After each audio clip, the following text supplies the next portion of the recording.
Hello, good evening everyone. In today's lecture, we are going to study about harvesting and threshing. तो harvesting क्या है, threshing क्या है, इसके बारे में आज की क्लास है। तो सबसे पहले हम लोग देख लेते हैं आज की क्लास में हम लोग क्या क्या पढ़ेंगे। तो जैसे कि आप लोग कंटेंट में देख सकते हैं कि हार्वेस्टिंग के बारे में हम लोग सबसे पहले जानेंगे। फिर रीपर क्या होता है, रीपर कंबाइंडर क्या है, मूवर क्या है। फिर इसके बाद आता है कंबाइन हार्वेस्टर, हार्वेस्टर जो कटिंग की मशीन्स है, जो थ्रेसिंग की मशीन है वो क्या होती है। फिर कुछ डिगर्स के बारे में जानेंगे, जैसे कि पोटैटो डिगर्स होता है। और फिर जो अलग अलग टाइप्स की जो थ्रेसिंग मशीन्स हैं वो किस किस कंस्ट्रक्शनल डिजाइन के ऊपर बनी हुई हैं, या कैसे कैसे क्लासिफाई किया गया है उनको। और लास्ट में हम लोग कुछ डीएमआरए एक्ट, जो डेंजरस मशीन्स हैं ये जो थ्रेसर, उसके लिए जो एक्ट्स बनाए गए हैं उसका पर्पस क्या है, उसके बारे में जानेंगे। तो आइए सबसे पहले हम लोग स्टार्ट करते हैं आज की क्लास। तो सबसे पहले हार्वेस्टिंग क्या होता है। तो हार्वेस्टिंग किसे कहते हैं, जो ये एक इम्पॉर्टेंट ऑपरेशन है। किस लिए ये ऑपरेशन यूज होता है। तो फर्स्ट ऑफ ऑल ये होता है कटिंग के लिए, पिकिंग के लिए और डिगिंग के लिए जो ऑपरेशन यूज हो रहे हैं। जैसे कि आप हम लोग देख भी सकते हैं, ये जो सेकंड पॉइंट में कटिंग लिखा है, पिकिंग लिखा है, प्लस डिगिंग जो है, और या फिर ये पूरा जो कॉम्बिनेशन, जो ऑपरेशन का ये पूरा कॉम्बिनेशन है, उसमें जो ऑपरेशन जो यूज हो रहा है वो पूरा क्या कहलाता है, हार्वेस्टिंग। और इसका इम्पोर्टेंस क्या है, मतलब ये हार्वेस्टिंग क्यों की जा रही है। तो रिमूव करने के लिए क्या, जो क्रॉप रहती है जो आप लोग की क्रॉप रहेगी, जैसे कि ये स्टैंडिंग क्रॉप है, तो इसमें जो यहाँ पे ग्रेन्स क्या होगा बच्चों, जो ग्रेन्स रहेगा, तो उसको क्या करना है, अपने लिए जो यूजफुल चीज क्या है, ग्रेन्स सीड जो रहते हैं एक क्रॉप के, तो वो हम लोग को उससे निकालना है, एक प्लांट से, क्रॉप से। तो इसलिए पूरी ये जो क्या होता है सिस्टम जो है, पूरा ऑपरेशन है हार्वेस्टिंग का, तो वो क्या होता है यूज किया जाता है। अब देखते हैं इसके जो मेथड्स हैं कटिंग के लिए, जो कौन कौन से मेथड्स अप्लाई हो रहे हैं।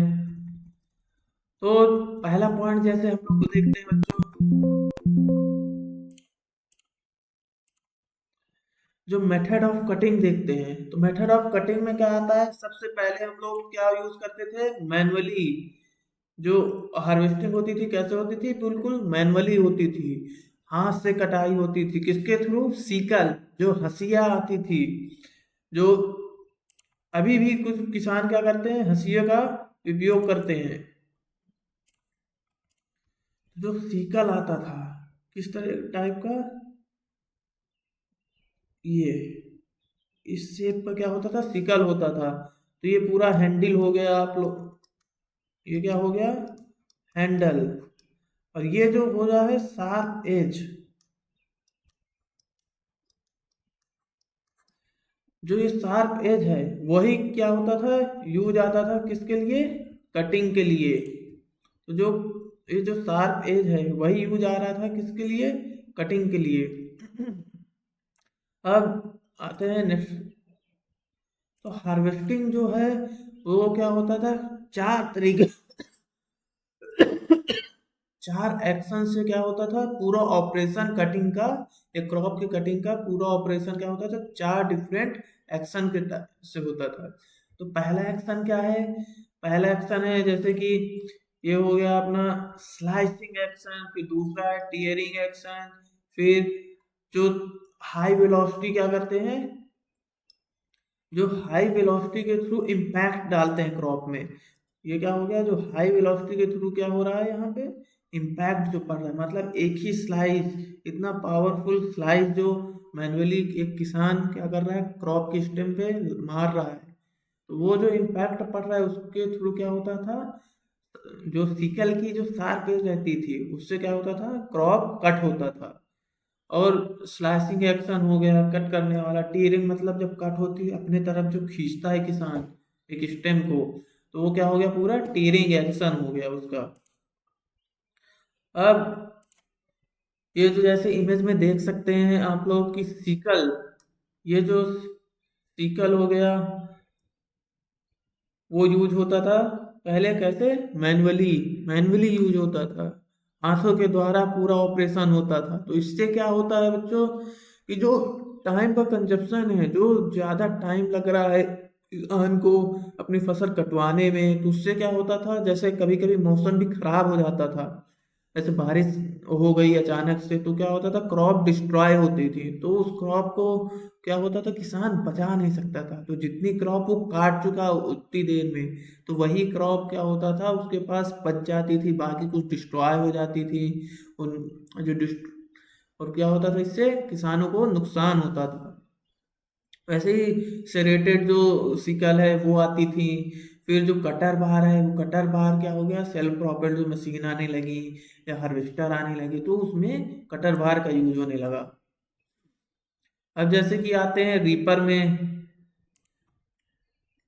तो रीपर क्या होता है, जैसे कि तो रीपर क्या है, एक हार्वेस्टिंग इम्प्लीमेंट है। हार्वेस्टिंग क्या है, इम्प्लीमेंट है, जो कि किस यूज में आता था, सीरियल क्रॉप, जो मतलब ग्रास फैमिली की क्रॉप होती है, जैसे वीट हो गया आपका, गेहूं हो गया, तो वो क्या होता है, एक ग्रास फैमिली की क्रॉप है, तो उसको कट करने के काम आता था। और ये क्या आती है, डिफरेंट डिफरेंट टाइप्स की आती हैं, जैसे रीपर हो गया, वर्टिकल कन्वेयर रीपर हो गया। तो वर्टिकल कन्वेयर रीपर भी क्या आता है, सेल्फ ऑपरेटेड आता है, जिसके पास खुद का इंजन होता है, या फिर जो ट्रैक्टर पीटीओ के थ्रू जो वर्क करता है। तो डिफरेंट डिफरेंट टाइप्स के इम्प्लीमेंट भी क्लासीफाई हो गए अब इसमें। तो क्या हो गया, फार्म मैकेनाइजेशन हुआ इसमें।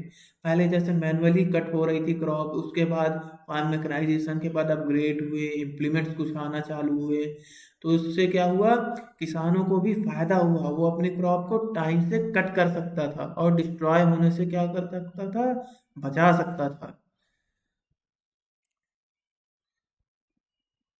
जैसे कि ये इमेज में आप लोग देख सकते हैं कि वर्टिकल कन्वेयर रीपर किस टाइप का है ये है एक सेल्फ प्रोपेल, जो self propel vertical conveyor reaper है। इसके पास क्या है, इमेज में देख सकते हैं, ये खुद का एक इंजन दिया गया है।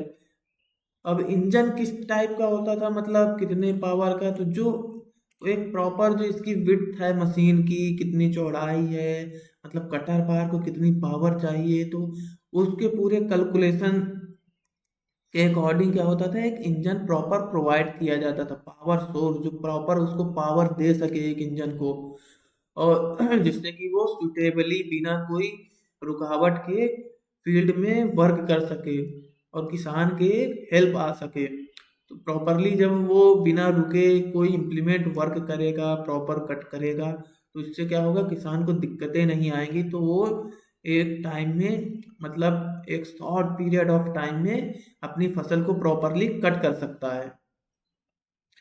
अब इसी में वर्टिकल कन्वेयर रीपर में आता है tractor PT operated front mounted, जो ट्रैक्टर के थ्रू जो पावर ले रहे हैं एक इम्प्लीमेंट को पीटीओ शाफ्ट से कनेक्ट करके बाई थ्रू प्रोपेलर शाफ्ट, जो प्रोपेलर शाफ्ट रहती है, तो ट्रैक्टर ट्रैक्टर के पीटीओ में प्लस इम्प्लीमेंट की जो शाफ्ट रहती है इनपुट शाफ्ट, उसमें कनेक्ट होके पूरा पावर सोर्स जो इंजन से होते हुए गियर बॉक्स क्लच असेंबली जो पूरा जा रहा है पीछे तक, जो शाफ्ट के थ्रू, जो सॉलिड शाफ्ट हो गई या हॉलो शाफ्ट के थ्रू जो पीटीओ में पावर जा रही है, तो वो क्या होता है, फिर इम्प्लीमेंट में वो पावर जाती है और पूरा इम्प्लीमेंट का जो सिस्टम है, जो कटर बार है वो वर्क करेगा, स्टार व्हील्स है वो रोटेट करेगी, अपनी तरफ क्रॉप को खींचेगी। तो इम्प्लीमेंट में हम लोग देख भी सकते हैं कि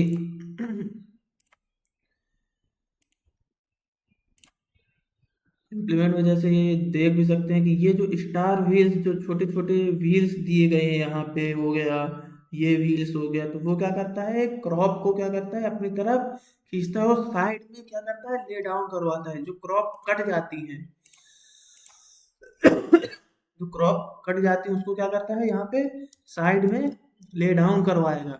अब जैसे कुछ पार्ट्स हो गए, इसके कंपोनेंट हो गए, वो देख लेते हैं। तो कंपोनेंट क्या हो गए, एक जो स्टार व्हील हो गया, लग हो गया, ये जो पूरी गई है यहाँ से पूरा होते हुए क्या गया है, कटर बार, दूसरा कलर ले लेते हैं इसमें। जो कटर बार है ये पूरी यहाँ से होते हुए यहाँ तक पूरी क्या रहती है, कटर बार। तो ये जब कट करेगी क्रॉप को कट करने के बाद तो ये स्टार व्हील्स जो हैं ये वही हेल्प करता है क्या, साइड में लाके उसको ले डाउन करवाने के लिए। जो क्रॉप कट चुकी रहती है तो वो साइड में उसको क्या करता है, गिरा देता है। अब आते हैं रीपर में। रीपर क्या होता है, तो रीपर क्या है, उसका एक एडवांस वर्जन आया। मतलब क्या करता है, कट करेगा, एक क्रॉप को कट करता है। फिर ये क्या होता है, ये भी दो तरीके से आता है। पहला क्या हो गया, पहला होता है सेल्फ प्रोपेल्ड रीपर बाइंडर, फिर होता है tractor PTO operated side mounted reaper binder.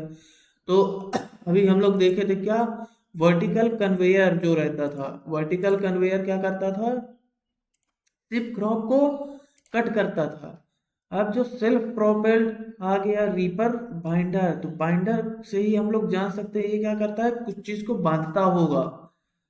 तो बांधने का काम क्या हुआ, क्यों दिया गया, कि किसान जैसे फसल काट ले रहा है एक इम्प्लीमेंट से, तो उसको बाद में पिक भी करना रहता, तो उसमें भी टाइम का कंजप्शन होता था। पिक कर रहा है उसमें भी उसको लेबर रखने पड़ते थे, तो लेबर कॉस्ट लगेगी उसको। तो इसको और आसान बनाने के लिए, मतलब मशीन एक मल्टीपर्पस काम कर सके, काट भी सके, उसके गट्ठे भी बना सके, उसको बाइंड भी कर सकते हो। तो इसके लिए एक अपग्रेडेड मशीन क्या आ गई, रीपर बाइंडर। तो अब रीपर बाइंडर क्या करता था, जैसे कि हम लोग देख सकते हैं ये इमेज में, ये जो बॉक्स दिख रहा है वो क्या करता था, रोप बॉक्स रहता था। इसमें ही नॉटिंग जो रस रोप रहती थी नॉटिंग वाली, वो क्या करता था, यहाँ पे आती थी एक जो नॉटिंग डिवाइस है यहाँ पे लगी रहती थी, तो यहाँ से रोप की मैकेनिज्म आती थी पूरी, और वो क्या करता था, बाइंड करके ये जो साइड में रहता था, साइड में पूरी क्रॉप को बाइंड करके ले डाउन गिरा देता था। ऐसे ही लोग ट्रैक्टर पीटो ऑपरेटेड में देख सकते हैं, यहाँ पे ये नॉटिंग डिवाइस लगी है पूरी। तो वो क्या करता था, जो क्रॉप है उसको बाइंड करेगा, फिर क्या करेगा, साइड में ले डाउन कर देगा। अब आते हैं मूवर। अब मूवर क्या होता है बच्चों, तो मूवर क्या है, एक ऐसी मशीन है जो छोटी क्रॉप हो गई या हर्ब्स हो गए, हर्बेस क्रॉप हो गई, या ग्रास लैंड, बड़ी बड़ी ग्रास लैंड है, तो ग्रास को क्या करना है, चॉप करना है, तो उसके लिए यूज होता था क्या, मूवर। तो जैसे कि हम लोग देख भी सकते हैं, it cut the stem of standing vegetation to make hay out of them. और ये क्या करता था, ये भी डिफरेंट डिफरेंट कॉन्स्ट्रक्शनल डिजाइन पे क्लासिफाई किया गया है, पावर सोर्सेज पे क्लासिफाई किया गया है। तो अब वो देख लेते हैं कि किस, तो मूवर का क्लासिफिकेशन देख लेते हैं। तो मूवर जो है क्लासिफाई किया गया है कंस्ट्रक्शनल डिजाइन के ऊपर चार टाइप से। पहला क्या है, सिलेंड्रिकल मूवर, फिर रेसिप्रोकेटिंग मूवर, फिर हॉरिजेंटल रोटरी मूवर, फिर फ्लेल टाइप मूवर। तो जो रेसिप्रोकेटिंग मूवर है वो किस तरह वर्क करता है, जैसे इंजन देखे होंगे रेसिप्रोकेटिंग मोशन में अप डाउन जो रोटेशन करता है, तो वो क्या होगा, पूरा रेसिप्रोकेटिंग वे में वर्क करेगा, उसका कटर बाहर से भी कट होगा। फ्लेल टाइप जैसे आप लोग देखे होंगे कि पुराने जमाने में स्टिक से क्या करते थे, बीट करते थे क्रॉप को, तो उससे क्या करता, जो सीड जो ग्रेन्स रहते थे उसके बाहर आते थे, और बाकी का जो स्टेम्स हो गया वो क्या करता था, उसको बाद में फेंक दिया जाता था, या फिर उसका फॉरेस्ट बना लिया जाता था। अब देखते हैं अकॉर्डिंग टू पावर सोर्सेज के अकॉर्डिंग मूवर्स को कितने टाइप्स में क्लासिफाई किया गया है। तो पावर सोर्सेज के अकॉर्डिंग भी मूवर क्या है, चार टाइप से क्लासिफाई किया गया है। पहला क्या है, मैनुअली ऑपरेटेड, जो कि क्या होगा, ह्यूमन के हेल्प के थ्रू, किसी फार्मर क्या होगा खुद से उस इम्प्लीमेंट को चलाएगा। फिर क्या होता है, एनिमल ड्रॉन, एनिमल के हेल्प से जो इम्प्लीमेंट को उससे वर्क लिया जा रहा है। फिर ट्रैक्टर ड्रॉन, फिर सेल्फ प्रोपेल्ड मशीन जो आती हैं जिसके पास खुद का इंजन प्रोवाइड किया जाता है मशीन को। तो ये चार तरीके से क्या होता है, सोर्सेज ऑफ पावर हैं। जिससे हम लोग मशीन से वर्क ले सकते हैं। अब बच्चों हम लोग आते हैं नेक्स्ट टॉपिक पे। तो ये जो इमेज में देख रहे हैं हम लोग, इमेज देख सकते हैं कि ये क्या है, self propelled sorry tractor mounted operated है। ये क्या होता है, जो ये येलो कलर की जो शाफ्ट देख रहे होंगे, ये जो शाफ्ट है येलो कलर की, वो क्या कहलाती है, प्रोपेलर शाफ्ट। यही क्या है, यहाँ से इम्प्लीमेंट की इनपुट शाफ्ट से प्लस ये वाला जो पार्ट है इसका, ये किससे अटैच होता है, ट्रैक्टर के पीटीओ से अटैच होता है। इसके बाद ये जो पूरी कटर बार दी गई है, तो वो क्या करेगी, कट करने का काम करती है। तो इस तरह पूरा क्या होता है, मशीन एक जो हो गई वो वर्क करती है। अब हम लोग बच्चों पढ़ेंगे कंबाइन हार्वेस्टर क्या होता है। तो कंबाइन हार्वेस्टर क्या चीज है, अब इसको क्यों लाया गया, फार्म मैकेनाइजेशन और अपडेट क्यों हुआ, क्यों लाना पड़ा अपडेट, और एडवांस मशीन्स क्यों लानी पड़ी, फार्मर्स को और क्या जरूरतें पड़ने लगी कि ये कंबाइन हार्वेस्टर बनाना पड़ा। तो जैसे हम लोग सबसे पढ़े पढ़े थे, जो वर्टिकल कन्वेयर रीपर हो गया, सिर्फ क्रॉप को कट कर रहा है। फिर उसके बाद रीपर कम बाइंडर आ गया, क्रॉप को कट करता था, बाइंड करता था, फिर उसको ले डाउन करता था। तो अब इसके बाद क्या करता था, ले डाउन, दोनों ही मशीन क्या करता था, खेत में वो जो क्रॉप कट हो रही है उसको फेंक देता था, तो उसके बाद पिक करना पड़ता था। तो अगर बड़ी बड़ी फार्म फील्ड है तो उसको पिक करने में भी क्या होगा, ज़्यादा समय लगेगा। तो इसके बाद इसीलिए फिर बनाया गया कि मल्टीपर्पज एक साथ पूरी ऑपरेशंस ले सके एक मशीन से। तो इसलिए फिर क्या आया, कंबाइन हार्वेस्टर। अब कंबाइन हार्वेस्टर क्या करता था, जो क्रॉप रहती थी उसको क्या करता था, हार्वेस्ट करता था। सबसे पहले क्या करेगा, हार्वेस्ट करेगा, फिर फ्रेश करेगा, उससे सीड निकालेगा, फिर उसको सेपरेट करेगा, सेपरेशन के बाद क्लीन भी करेगा। फिर क्या करेगा, उसके ग्रेन्स को कलेक्ट करके क्या करता है, जो उसका सीड बॉक्स रहता है, जो कंटेनर रहेगा कंबाइन हार्वेस्टर का, तो उसमें पूरी सीड क्या होगी, कलेक्ट हो जाएगी। तो ये एक मल्टीपर्पज काम हो गया। बाकी के जो स्ट्रॉस बचेंगे, उसके जो स्टेम्स बचेंगे, उसको क्या करेगा, बाहर ब्लोवर के थ्रू बाहर कर देगा। अब कंबाइन हार्वेस्टर को भी क्या किया गया है, दो टाइप से डिवाइड किया गया है। किस किस टाइप से है, पहला तो हो गया सेल्फ प्रोपेल्ड कंबाइन हार्वेस्टर, और दूसरा होता है ट्रैक्टर ऑपरेटेड। तो सेल्फ प्रोपेल्ड मतलब क्या होता है, एक मशीन के बाद खुद का इंजन होगा, तो वो क्या होगा, उसका पूरा पावर सोर्स होगा, वही उसको क्या देगा, पूरी पावर देगा, पूरी पावर सप्लाई करेगा उस मशीन को वर्क करने के लिए। और जो ट्रैक्टर ऑपरेटेड होता है, तो वो क्या होता है, ट्रैक्टर से पूरी पावर लेगा, एक सुटेबल पावर का ट्रैक्टर उसमें माउंट किया जाएगा, जो कि उस पूरी हार्वेस्टर को हेल्प कर सके मूवमेंट के लिए। उसकी जो थ्रेसिंग मशीन्स हैं, रोलर्स हैं, कटर बार हैं, जो सिलेंडर ड्रम है, उसको क्या करे, रोटेट करवाएगा। जो उसमें पुलीज दी गई हैं डिफरेंट डिफरेंट साइज की, तो उसको क्या करेगा, हेल्प करेगा मूव कराने के लिए, मोशन में लाने के लिए। तो वो पूरा कहला जाएगा क्या, ट्रैक्टर ऑपरेटेड कंबाइन हार्वेस्टर।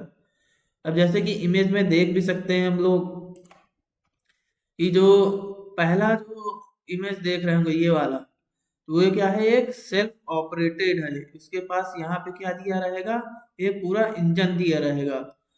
और ये जो दूसरी इमेज देख रहे हैं वो क्या है, ट्रैक्टर माउंटेड है। इसमें देख सकते हैं रेड कलर का महिंद्रा का ट्रैक्टर भी माउंट किया गया है, एक सुटेबल पावर का।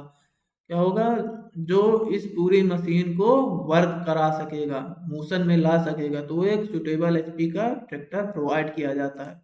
अब पढ़ते हैं हम लोग की जो जो कट करता है, पूरी जो प्रोसेस है एक कंबाइन हार्वेस्टर की, तो वो किस तरह हो रही है, कौन कौन से पार्ट्स वर्क किस तरह कर रहे हैं, उन पार्ट्स का वर्किंग क्या है, जो ग्रेस अंदर जा रही है तो किस किस पार्ट से होते हुए जा रही हैं, फिर कैसे वो एक टैंकर में कलेक्ट हो जा रहा है। तो अब उसके बारे में हम लोग जानेंगे। तो जैसे कि सबसे पहले जो कलर कोडिंग है वो समझ लेते हैं। तो जो ये जो रेड कलर है, तो वो क्या इंडिकेट कर रहा है, वो क्रॉप को इंडिकेट कर रहा है। ग्रीन कलर क्या है, एक स्ट्रॉ या चाफ जो ग्रेन, और येलो कलर क्या है, वो एक ग्रेन को इंडिकेट करेगा। अब जैसे कि हम लोग देख सकते हैं, जो कटर बार है वो क्या कर रहा है, क्रॉप को कट करेगा। कट करने के बाद ये रेड कलर की कोडिंग लाइन देख सकते हैं, क्रॉप क्या हो रही है, अंदर जा रही है, किसकी हेल्प से, जो रील दी गई है यहाँ पे, ये जो पूरी क्या कहलाती है, रील, तो वही क्या हेल्प करती है क्रॉप को अंदर जाने के लिए।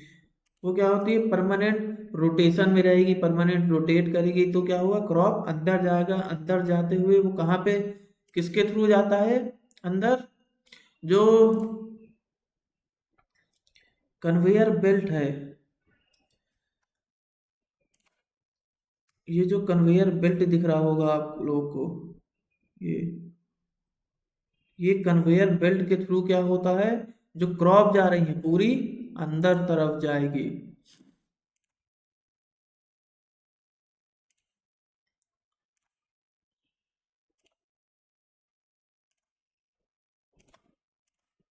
अब जब अंदर जाएगी तो इसके बाद आप लोग देख सकते हैं कि यहाँ पे दिया गया है थ्रेसिंग सिलेंडर, और ये जो थ्रेसिंग सिलेंडर है इसी के नीचे यहाँ पे एक कॉनकेव डिस्क दी गई है।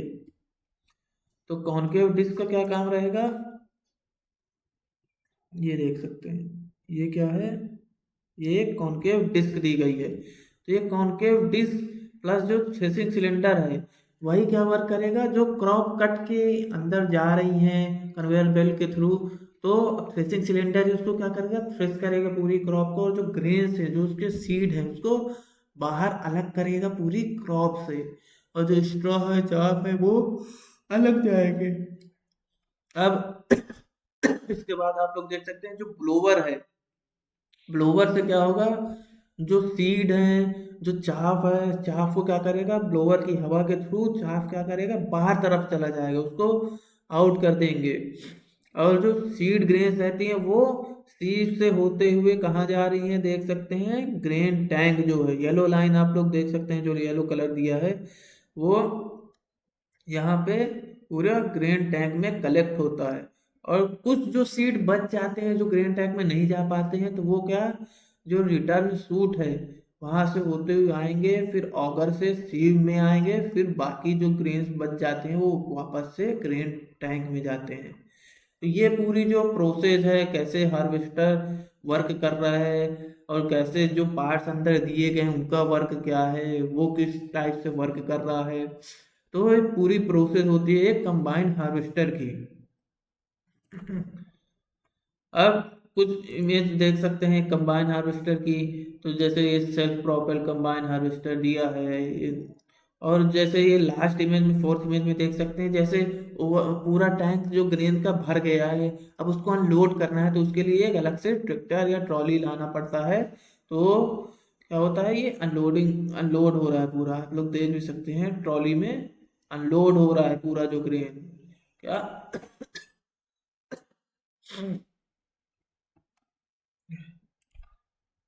अब कुछ जो एडजस्टमेंट है, एडजस्टमेंट जो की जाती हैं एक प्रॉपर, जो कंबाइंड हार्वेस्टर में क्रॉप के अकॉर्डिंग जो एडजस्टमेंट होती हैं वो किस किस प्रकार से होती हैं, जो क्लियरेंस देना रहता है। अब जो कॉनकेव क्लियरेंस है वो क्या होता है, उसके बारे में हम लोग जानते हैं। तो जैसे कि ये लास्ट इमेज में मैं बताया था कि ये जो थ्रेसिंग सिलेंडर है, ये वाला, ये जो थ्रेसिंग सिलेंडर है पूरा, और ये नीचे जो कॉनकेव डिस्क दी गई है छोटी सी, इसके बीच की जो क्लियरेंस रहती है वो क्या कहलाती है, पूरी कॉनकेव क्लियरेंस। तो बच्चों वही कहलाती है कॉनकेव क्लियरेंस। हम लोग देख भी सकते हैं, it is the clearance between threshing drum and concave disc. जो कॉनकेव डिस्क है उसके बीच का पूरा क्लियरेंस। अब जो क्रॉप के अकॉर्डिंग जो ड्रम की स्पीड कैसे एडजस्ट करना है, ड्रम की स्पीड कितनी रखनी है, या कॉनकेव क्लियरेंस कितना होना चाहिए, वो देखते हैं। तो जो वीट है, तो गेहूं की जो फसल है उसमें कितना 900 टू 1000 की ड्रम स्पीड रखनी चाहिए, आरपीएम जो है, प्लस इसमें जो फ्रंट में कॉनकेव डिस्क का क्लियरेंस कितना रखना चाहिए, 15 mm, और पीछे 7 mm। ऐसे ही हम लोग पैडी जो धान की क्रॉप है वो देख सकते हैं, धान की क्रॉप में कितना रहेगा, 600 टू 800 आरपीएम। और जो कॉनकेव क्लियरेंस है वो कितना है, 17 mm। और रियर में कितना है, 14 mm। ऐसे ही सोयाबीन हो गई, ग्राम हो गया, चना हो गया, मस्टर्ड जो राई का दाना हो गया, सरसों का दाना हो गया, उसमें कितनी रखते हैं,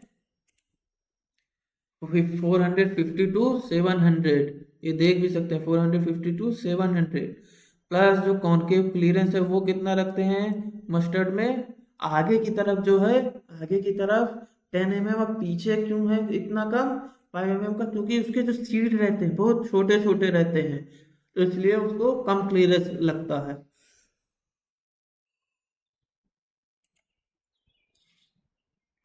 अब जो रील एडजस्टमेंट है, जो आगे जो रील रोटेट करती है, उसके लिए कितना क्लियरेंस रखना चाहिए, उसकी एडजस्टमेंट कैसे करनी चाहिए, तो उसके लिए एक फॉर्मूला दिया गया, क्या, reel speed is equal to 1.25 into travel speed. तो जो ट्रेवलिंग स्पीड है एक कंबाइन हार्वेस्टर की, तो वो कितनी है, उससे मल्टीप्लाई करेंगे किसका, 1.25 का, तो वो पूरी स्पीड आ जाएगी रील की कितनी रखनी है। प्लस जो रील एडजस्टमेंट है, टॉल क्रॉप है, मीडियम क्रॉप है, शॉर्ट क्रॉप है, तो उसके अकॉर्डिंग पूरी एडजस्टमेंट रखेंगे। अब जैसे कि क्रॉप काट रहे हैं, तो एक मॉइस्चर कंटेंट कितना रहना चाहिए हार्वेस्टिंग टाइम में, पूरी क्रॉप का, या सीड का कितना परसेंटेज मॉइस्चर होना चाहिए, तो वो हम लोग देख सकते हैं। जैसे ये जो पैडी क्रॉप दी गई है, ये पूरी जो पैडी क्रॉप है, तो पैडी में जैसे दिया गया 16 टू 25% क्या रहना चाहिए, पैडी क्रॉप का मॉइस्चर रहना चाहिए, और सीड का कितना, 16 टू 22%। ऐसे ही वीट का हम लोग देख सकते हैं कि वीट की क्रॉप का 10 टू 20%, और सीड में कितना रहना चाहिए, 10 टू 16%। अब पोटैटो डिगर्स, डिगर्स के बारे में जानते हैं। तो डिगर्स क्या होता है, जैसे कि पोटैटो डिगर जो है वो क्या होता है, जैसे कि सोइंग होती थी पोटैटो की, तो बंड्स बना के उसकी सोइंग की जाती थी। जो पोटैटो में जो बंड्स बन रही है इस टाइप से, ये पूरी बंड्स बन जाएगी, तो ये छोटे छोटे पोटैटो क्या किए जाते हैं, सो किए जाते हैं बंड्स में। ठीक है, तो अब पोटैटो सो हो गए हैं। अब जब इसका हार्वेस्टिंग का सीजन आ जाएगा पोटैटो का, तो क्या करेगा, मैनुअली जो होता है हार्वेस्टिंग, वो मैनुअली होता था उसका, पोटैटो का। मैनुअली हार्वेस्टिंग में क्या लगता था, टाइम ज़्यादा लगता था, और जो लेबर्स लगते थे, जो मैन पावर लग रही है, जो मैन लग रहे हैं वो कितना लगता था, 600 to 700 man per hour per hectare. एक हेक्टेयर में 1 घंटे वर्क के लिए 600 टू 700 मैन लगते थे। किस लिए, पोटैटो की हार्वेस्टिंग के लिए। तो अब इससे हम लोग इमेजिन कर सकते हैं, तो एक फार्मर को कितना उनको पेमेंट करना पड़ सकता था। तो उसमें क्या हुआ, फार्मर को जो प्रॉफिट चाहिए, तो वो एक पोटैटो की क्रॉप लगाने से या सोइंग करने से या हार्वेस्टिंग करने से उसको नहीं मिल पाता था। इसलिए एक एडवांस मशीन आई फार्म मैकेनाइजेशन के थ्रू, अपग्रेड जो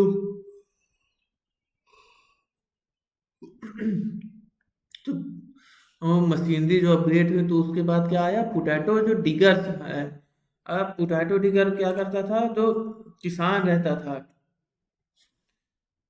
तो जैसे कि आप लोग इस इमेज में देख सकते हैं, फार्मर क्या है, खुद भी अपनी जो क्रॉप है पोटैटो उसको हार्वेस्ट कर सकता था। तो ये क्या होता था, टाइम का क्या करता था, बचत करती थी, टाइम सेविंग इम्प्लीमेंट है ये। एक एक दिन में पूरी फील्ड को हार्वेस्ट भी कर सकता है किसान, जो 600 टू 700 मैन लग रहा था हार्वेस्टिंग के लिए, उसको बचा सकता है। एक से दो लेबर से ही वर्क ले सकता है, तो इससे क्या करेगा, किसान को प्रॉफिट होगा, ज़्यादा प्रॉफिट मिलेगा। अब जैसे कि थ्रेसर के बारे में जानते हो, थ्रेसर क्या होता था, तो थ्रेसिंग क्या है, एक ऐसी मशीन है तो वो क्या करती थी, जो क्रॉप का जो ईयर बड है, ईयर हेड है, ये कॉब है, उससे क्या करती थी, जो सीड या ग्रेन है उसको अलग करती थी। किस 3 मेथड से, पहला रब, फिर इम्पैक्ट और ट्रिपिंग मेथड से। 3 मेथड होते हैं यार सीड को, ग्रेन्स को एक क्रॉप से अलग करने का। तो वो पूरी प्रोसेस क्या होता थी, थ्रेसिंग कहलाती थी। अब थ्रेसिंग को भी क्लासीफाई किया गया है अलग अलग टाइप से। तो जो क्रॉप के अकॉर्डिंग है, तो क्रॉप के अकॉर्डिंग थ्रेसर को क्या किया गया है, 2 टाइप से डिवाइड किया गया है। पहला क्या है, सिंगल क्रॉप थ्रेसर, दूसरा क्या है, मल्टी क्रॉप थ्रेसर। अब सिंगल क्रॉप थ्रेसर और मल्टी क्रॉप थ्रेसर में क्या डिफरेंस है, तो जो सिंगल क्रॉप थ्रेसर है तो वो क्या है, पर्टिकुलर एक क्रॉप के लिए ही वर्क करता था।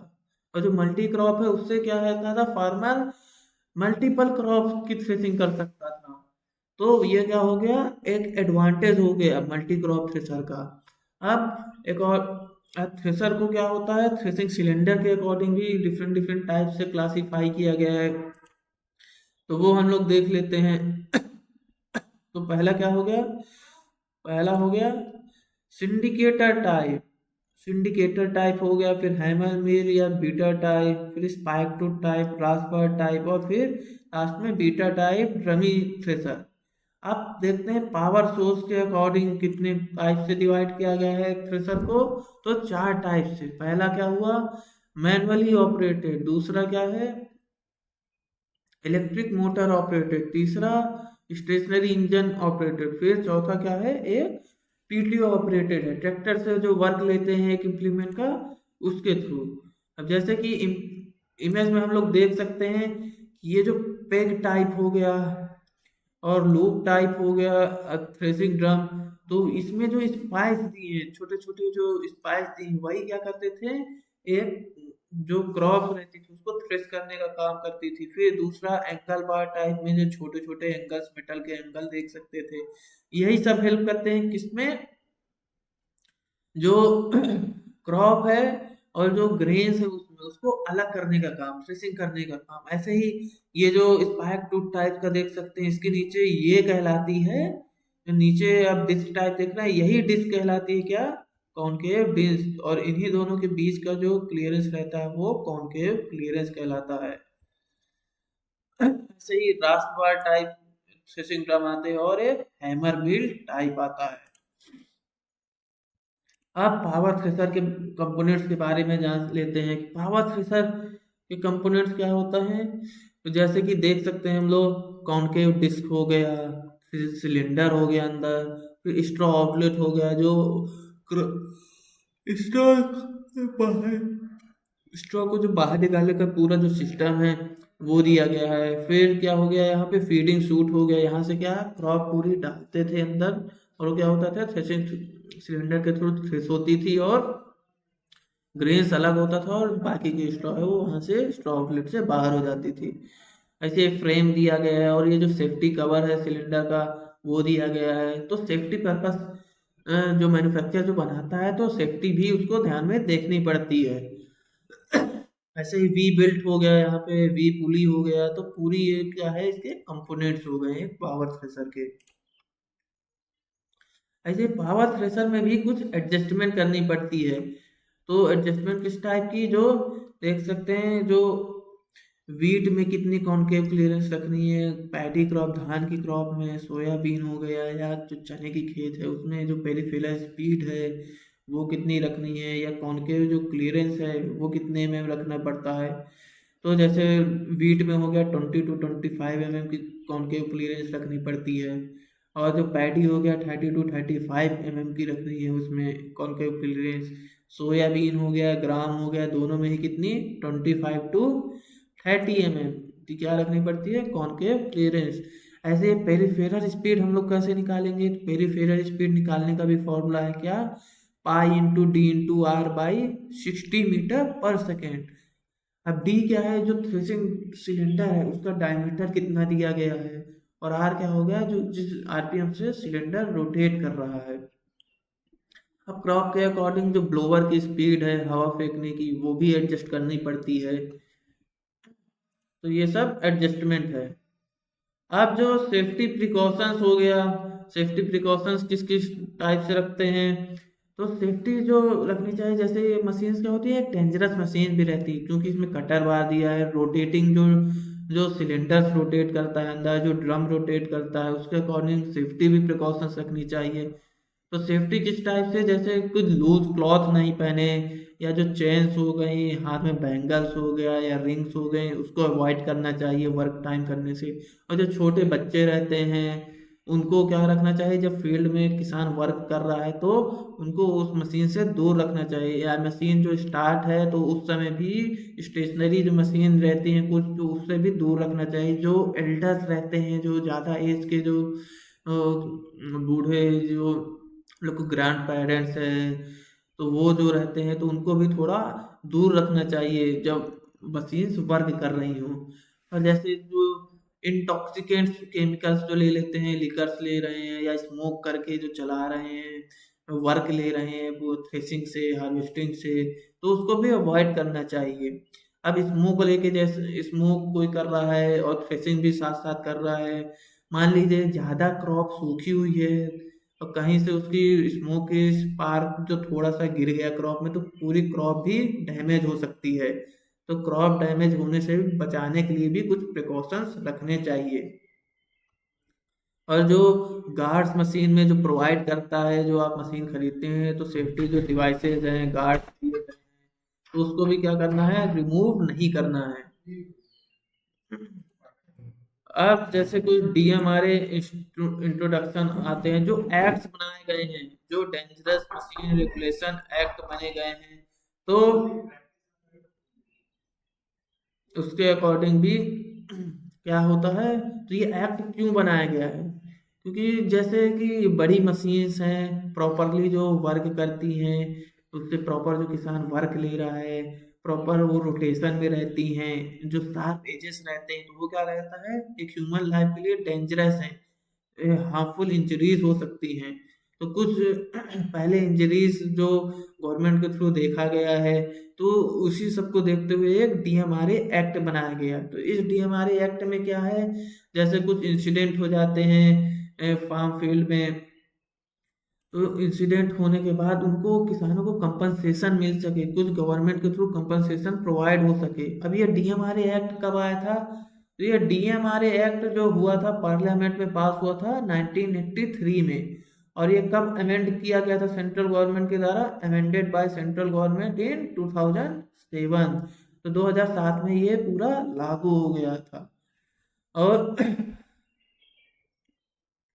जो बीआईएस कोड्स रहते हैं, जो स्टैंडर्ड एक दिए गए हैं, तो उसी के अकॉर्डिंग क्या होता है, पूरी मशीन्स को बनाना भी पड़ता है। तो ये सब पूरा क्या है, डीएमआरए एक्ट के अंदर दिया गया है। अब कुछ रूल्स एंड रेगुलेशन भी है, ड्यूटीज हैं, कुछ रिस्पॉन्सिबिलिटीज हैं, किसकी, मैन्युफैक्चर जो है, सप्लायर जो है मशीन का, या ऑनर है जो मशीन खरीद रहा है, या जो उस मशीन को चला रहा है, तो उनके भी कुछ ड्यूटीज और रिस्पॉन्सिबिलिटीज बनते हैं।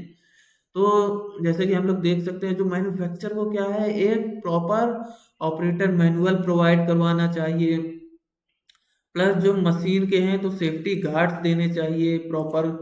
जैसे देख सकते हैं, to supply operator manual with each machine. और जो जैसे कि हो गया जो पर्टिकुलर, और जैसे सेकंड पॉइंट देख सकते हैं, particular to be specified on every dangerous machine. जो डेंजरस पार्ट्स मशीन के, या जो डेंजरस मशीन है, जैसे जहाँ पे एक नाइफ लगी हुई है, कटर बार है, जो रोलिंग रोटेशन मोशन में जो सिलेंडर्स हैं, तो वहाँ क्या है कि इंस्ट्रक्शन स्टिकर्स भी मैन्युफैक्चर को प्रॉपरली प्रोवाइड कर चाहिए।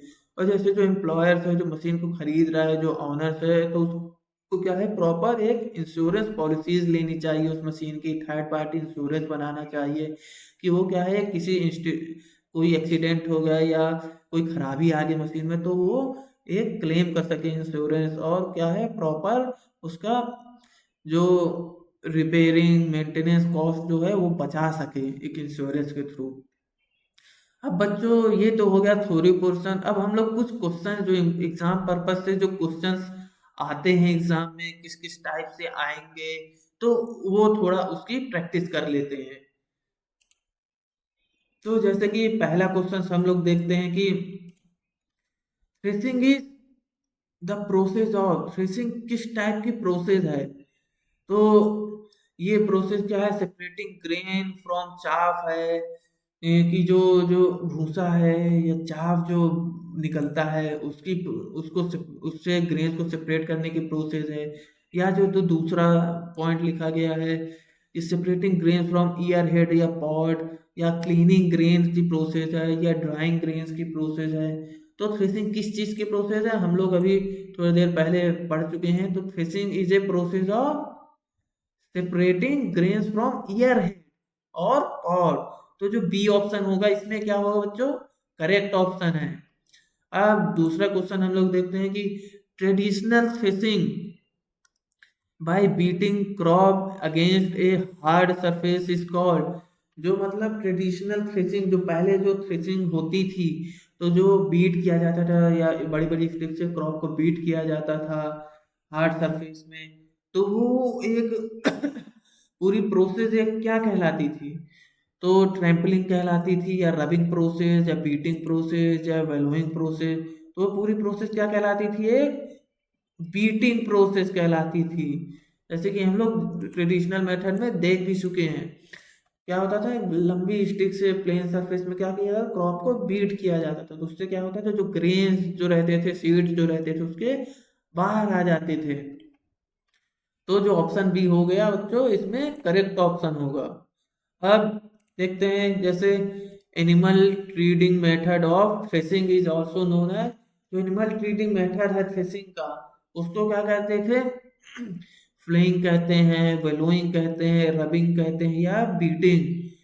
तो जो एनिमल ट्रीडिंग मेथड है पूरे थ्रेसिंग का, तो वो क्या कहलाता था, वेलोइंग। जो ऑप्शन बी है वेलोइंग, तो वो क्या है, करेक्ट ऑप्शन है। आप क्वेश्चन 4 देखते हैं बच्चों कि जो flail threshing mainly works on the principle of. अब फ्लेल थ्रेसिंग क्या होता है, अब फ्लेल थ्रेसिंग जैसे कि जो स्टिक्स रहती थी, जो स्टिक्स रहती थी उसमें क्या होता है, यहाँ पे एक स्टिक क्या होता था, लटका दिया जाता था बाई चेन के थ्रू या किसी रस्सी से। तो वो क्या करता था, इम्पैक्ट करती थी, वो क्रॉप को क्या करते थे, उससे बीट करते थे, एक इम्पैक्ट डालते थे उसमें। तो ये जो पूरा प्रिंसिपल है किस चीज का है, फ्लेल फिशिंग। तो ये जो ऑप्शन बी देख रहे होंगे आप लोग, तो वो क्या है, एक इम्पैक्ट के प्रिंसिपल पे पूरा फ्लेल फिशिंग वर्क करता है। अब जैसे नेक्स्ट क्वेश्चन हम लोग देखते हैं कि which threshing method causes maximum grain damage. तो ये ऐसा कौन सा जो थ्रेसिंग मेथड है जो कि क्या होता था, उससे जो ग्रेन्स हैं उसको ज्यादा से ज्यादा डैमेज हो जाता था।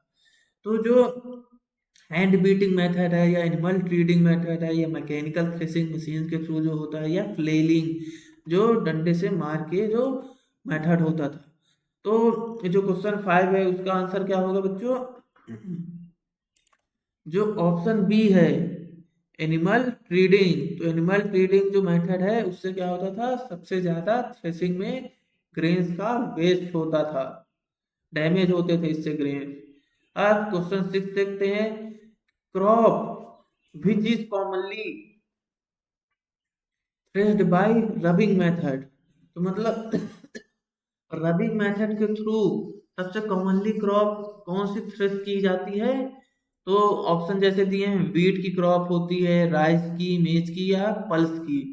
तो जो रबिंग मेथड से सबसे कॉमनली थ्रेसिंग मेथड क्या है, जो पल्स है, पल्स से जो दाल हो गई, तो वो क्या है, रबिंग मेथड। जो ऑप्शन डी है वो करेक्ट होगा। हम नेक्स्ट क्वेश्चन जैसे देखते हैं हम लोग कि the most commonly used thresher for wheat in India, मतलब गेहूं के लिए सबसे मोस्ट कॉमनली थ्रेशर कौन सा है, एक्सियल फ्लो थ्रेशर है, या पेडल ऑपरेटेड थ्रेशर है, स्पाइक टूथ थ्रेशर है, या रास बार सिलेंडर थ्रेशर है। तो जो स्पाइक टूथ थ्रेशर है, जो हम लोग देखे भी थे, ये जो थ्रेशर है पूरा स्पाइक टूथ थ्रेशर, हम लोग इमेज में देखे भी थे, यहाँ पे क्या था, कॉनकेव डिस्क लगी हुई थी। तो ये जो स्पाइक टूथ थ्रेशर है वो क्या सबसे ज्यादा हेल्पफुल है, कॉमनली यूज्ड है किसमें, वीट क्रॉप में। तो ऑप्शन जो सी है वो क्या होगा इसमें, करेक्ट ऑप्शन होगा। अब क्वेश्चन नंबर 8 देखते हैं हम लोग बच्चों कि rasp bar thresher are mainly used for. जो रास्प बार टाइप का थ्रेशर जो इमेज में हम लोग अभी देखे भी थे, जो थ्योरी पोर्शन में हम लोग पढ़ रहे थे, जो different types of thresher threshing drum जो थे, तो रास्प बार थ्रेशर किसमें यूज हो रहा है? मेनली पल्सेज में हो रहा है, पैडी में हो रहा है, वीट या बार्ले में हो रहा है, या फिर ऑप्शन डी मेज में हो रहा है। तो जो वीट और बार्ले, जो ऑप्शन सी है वो क्या होगा इसमें करेक्ट ऑप्शन होगा। तो रास बार टाइप का थ्रेशर भी क्या होता है, वीट में यूज होता है। और प्लस वीट में मोस्ट कॉमनली यूज क्या है, जो स्पाइक टूथ टाइप का थ्रेशर है, वो क्या होता है, मोस्ट कॉमनली वीट में यूज होता है। तो इसका क्वेश्चन 8 का ऑप्शन कौन सा सही होगा बच्चों? Option C. आप क्वेश्चन 9 देखते हैं कि which thresher works mainly on rubbing and impact. मतलब जो रबिंग और जो इम्पैक्ट जो मारते हैं, तो कौन सा थ्रेशर मेनली वर्क कर रहा है, ये किस इस प्रिंसिपल में कौन सा थ्रेशर वर्क कर रहा है? हैमर मिल टाइप वर्क कर रहा है, या spike tooth thresher type work कर रहा है, या जो एक्सेल फ्लो थ्रेशर है वो वर्क कर रहा है, या जो पेग टाइप जो थ्रेशर है वो वर्क कर रहा है? तो जो एक्सियल फ्लो थ्रेशर है, जो ऑप्शन सी है, वो क्या होगा इसमें बच्चों? करेक्ट होगा। जो एक्सियल फ्लो टाइप का थ्रेशर है वो रबिंग और इम्पैक्ट के प्रिंसिपल पे वर्क करता है। अब नेक्स्ट क्वेश्चन देखते हैं कि axial flow thresher are categorised by, मतलब जो एक्सियल फ्लो थ्रेशर है किस किस कैटेगरी में कैटेगराइज किया गया है? तो रेडियल क्रॉप मूवमेंट है उसका, या हाई ग्रेन डैमेज है, या लॉन्ग क्रॉप ट्रेवल पाथ है उसका, या लो थ्रेसिंग इफिशियंसी है। तो जो एक्सियल फ्लो थ्रेशर को कैटेगराइज किया गया है किसमें? जो ऑप्शन सी है, जो लॉन्ग क्रॉप ट्रेवल पाथ है, तो उसमें कैटेगराइज किया गया है। तो ऑप्शन सी क्या होगा बच्चों इसमें? करेक्ट ऑप्शन होगा। अब जो 11th क्वेश्चन है उसको देखते हैं। Which thresher is most suitable for paddy. जो धान है उसके फसल के लिए कौन सा थ्रेशर सबसे अच्छा सुटेबल है, मतलब सबसे अच्छा थ्रेशर एक धान की क्रॉप के लिए कौन सा है? पेक्टू थ्रेशर है, या जो रास्पबार थ्रेशर है वो है, या स्पाइकटू थ्रेशर है, या हैमर मिल है? तो पैडी क्रॉप के लिए बच्चों कौन सा थ्रेशर सुटेबल होता है? जो पेक्टू थ्रेशर, जो ऑप्शन ए दिया है पेक्टू थ्रेशर, वो क्या होता है इसके लिए सुटेबल है। तो ऑप्शन ए क्या होगा? करेक्ट ऑप्शन है। अब नेक्स्ट क्वेश्चन देखते हैं कि जो cylinder speed of A spike tooth thresher is usually in the range of, जैसे हम लोग अभी क्रॉप के अकॉर्डिंग जो स्पीड देखे थे कितनी रहनी चाहिए, तो जो स्पाइक टूथ थ्रेशर है तो उसके सिलेंडर की स्पीड कितनी किस किस रेंज में होनी चाहिए? तो 200 टू 300 आरपीएम, या 400 टू 600 आरपीएम, या 700 टू 1000 आरपीएम, या 1200 टू 1500 आरपीएम। तो जो एक स्पाइक टूथ थ्रेशर है उसकी स्पीड किस किस किस रेंज तक रहती है? तो 700 टू 1000 आरपीएम। जो ऑप्शन सी होगा इसमें बच्चों करेक्ट ऑप्शन होगा। अब नेक्स्ट क्वेश्चन देखते हैं कि threshing efficiency is defined as, तो ratio of clean grain to total grain input, या ratio of threshed grain to total grain input, या रेशियो ऑफ जो ग्रेन है टू पावर इनपुट है, या रेशियो ऑफ स्ट्रॉ आउटपुट जो straws निकल रहे हैं टू ग्रेन आउटपुट जो ग्रेन निकल रहा है उसका पूरा रेशियो कहलाता है। तो थ्रेसिंग इफिशियंसी क्या कहलाता है? रेशियो ऑफ थ्रेस्ड ग्रेन, जो ग्रेन थ्रेस्ड हो चुका है, टू टोटल ग्रेन इनपुट जो अपने को टोटल ग्रेन मिल रहा है। तो ऑप्शन बी क्या होगा इसमें बच्चों? करेक्ट ऑप्शन होगा।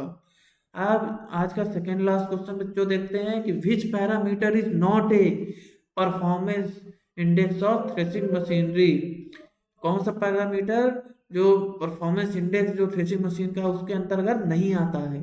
तो थ्रेसिंग इफिशियंसी आता, या क्लीनिंग इफिशियंसी, या फील्ड इफिशियंसी, या ग्रेन डैमेज। तो थ्रेशर के अकॉर्डिंग पैरामीटर कौन सा नहीं है इसमें परफॉर्मेंस इंडेक्स का? जो ऑप्शन बी दिया गया है, क्लीनिंग इफिशियंसी। तो क्लीनिंग इफिशियंसी क्या आता है, एक पैरामीटर नहीं है थ्रेशर मशीन का। और बच्चों, आज का नेक्स्ट क्वेश्चन जो लास्ट क्वेश्चन है उसके बारे में जान लेते हैं। तो लास्ट क्वेश्चन क्या है आज के लेक्चर का, grain damage in threshers are mainly affected by. तो जो ग्रेन डैमेज हो रहा है थ्रेशर में, थ्रेशर जब वर्क करता है पूरे फार्म फील्ड में, तो किस कारण से वो ग्रेन डैमेज हो रहा है, क्या क्या इफेक्ट्स आ रहे हैं जिसके कारण ग्रेन क्या होता है, डैमेज हो जाता है। तो जैसे कि ऑप्शन देखते हैं, क्रॉप मॉइस्चर कंटेंट के कारण डैमेज हो रहा है, या सिलेंडर जो स्पीड है उसके कारण डैमेज हो रहा है, या clearance between cylinder and concave है, या फिर जो पूरे जो ऑप्शन दिए हैं all of the above correct option होगा। तो सबसे ज़्यादा जो ग्रेन डैमेज हो रहा है थ्रेशर जब चल रहा है फार्म फील्ड में, तो किसके कारण होता है, जब गलत कॉन्केव क्लियरेंस जो रहता है, जो क्लियरेंस रहता है किसके, सिलेंडर और कॉन्केव डिस्क के बीच में, अगर वो गलत हो जाता है तो उसके कारण क्या होता है, सीड डैमेज होता है। तो बच्चों, आज की लेक्चर यहीं तक है। होप आप लोग को ये सेशन पसंद आया होगा। थ्रेसिंग और जो हार्वेस्टिंग की मशीन है, जो जो एग्जाम पर्पज से जो क्वेश्चन आ रहे हैं वो आपको समझ में आया होगा। इसकी प्रैक्टिस कीजिएगा, इसकी पीडीएफ को पढ़िएगा। जो और जो क्वेश्चन है तो वो बाद में आप लोग पूछ भी सकते हैं। तो होप आज का सेशन आप लोग को पसंद आया होगा बच्चों। तो have a nice day. Thank you.